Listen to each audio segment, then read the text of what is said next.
We are being joined by Artur Nowak-Far, a law professor from the Warsaw School of Economics. Good evening, sir. Delighted to have you with us. Good evening.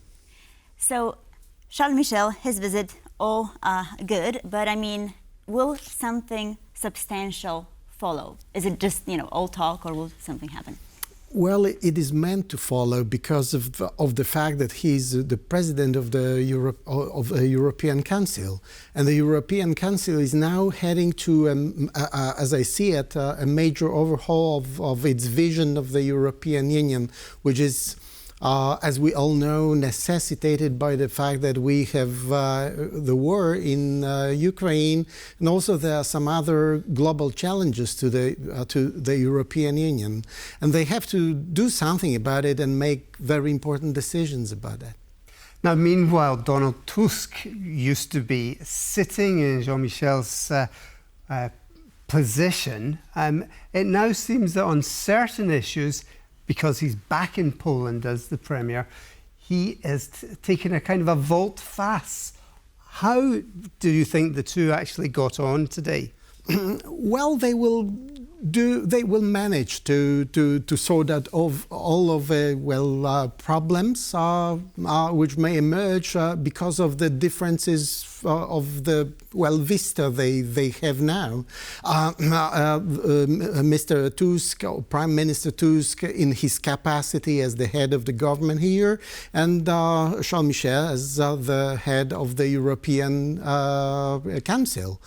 Well, they have to somehow get along and sort out all the issues which are important for the European Union in a way. It's meant to do. It's meant to be solved. Right, of course. Of course, we have Ukrainian and Polish farmers here a little bit at odds. But I wanted to talk about the military support for Ukraine. Will we expect anything on this front? Well, in the short run, it's rather difficult to expect anything dramatic because we are talking really about the capacity to produce, to deliver, and it's very difficult to produce something, out of the blue when we have what we have. However, they are to decide the vision, they are decide to on the strategy of the European Union, and I think that is going to happen in a short, medium or long run. They will talk about this capacity for sure. One of the things on defence is, of course, this kind of move towards a war economy. Now, in this part of the world, we see the necessity of that. How hard is it to convince larger countries in far Western Europe? Well, it's better to ask those countries, not me, but as I see it, the situation in Ukraine is rather deteriorating and everybody can see it. And I suppose the heads of the states and the governments have even a better information, better access to some classified information regarding that. That is not very encouraging, but it is encouraging for all those decisions which are meant to increase the capacity, increase the cooperation, and increase the level of military expenditure. Right, and let me ask you on another note about Charles Michel himself. What are his plans for the future? Because we see European politicians, right, aiming for the European Parliament in June, sort of shifting their views and policies, especially trying to be accommodating to farmers and so on. But he's not going to run, right? So what awaits him? Well, no idea. I don't think he is at the age where he would be prone to simply retire. And I suppose he might consider going back to the national politics as Mr. Tusk had done, and we experience it. That's a pretty interesting path for him.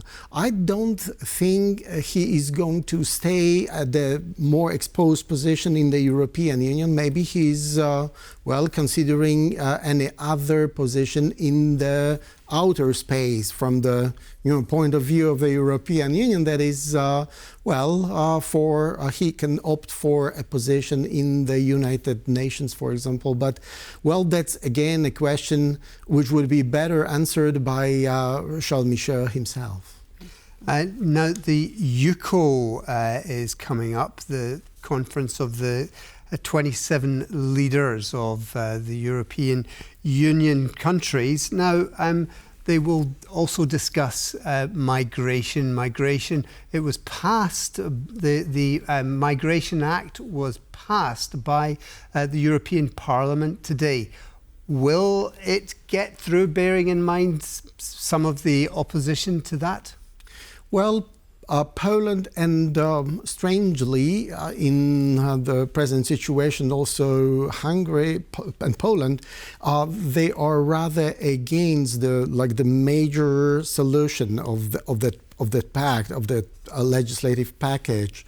The countries are, may I say, traditionally in a way, concerned about the mandatory part of it, mandatory replacement or intake of the migrants from one country to another, and also they are concerned about yet another solution, financial aspect of it. When you do not accept those migrants, then you will have to pay money. And 2,000 euros per person, so 40 million a year or something. No, 20,000 per person.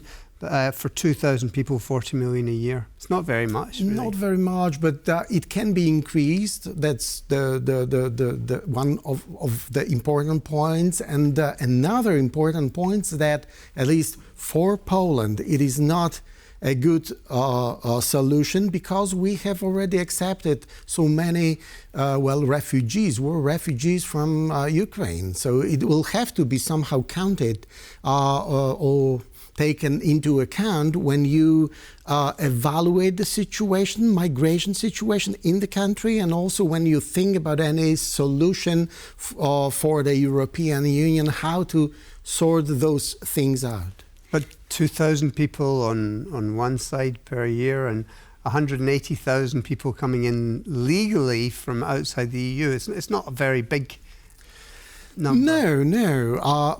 I have my a slightly different personal opinion about that, but I would like to somehow interpret how the government thinks.